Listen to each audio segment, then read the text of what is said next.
Hello guys, આજે આપણે આવી ગયા હતા સેન્ટિંગ સ્લેબનું અનબોક્સિંગ કરવા. અને આજે આપણે આવ્યા છીએ સેન્ટિંગ સ્લેબનું અનબોક્સિંગ કરવા.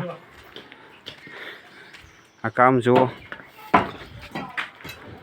બીમ રીતનું છે. આટલું અનબોક્સિંગ કર્યું છે, આટલું અનબોક્સિંગ કરવાનું બાકી છે. બીજું ઓલી પ્લેટને પાડો તો નીચે, આ રીતનું કામ છે. આપણો સ્લેબ ભરાઈને તૈયાર થઈ ગયો છે. દીપકભાઈ ખોલી રહ્યા છે. ફેરવે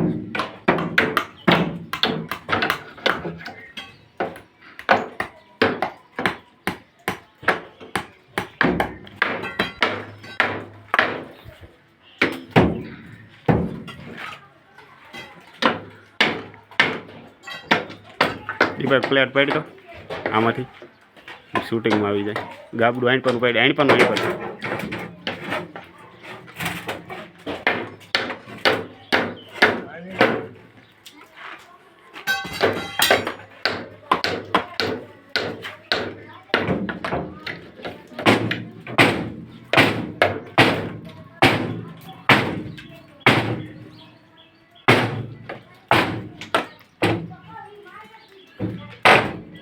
આ રીતે અલગ કરી જુદું કરવામાં આવે છે.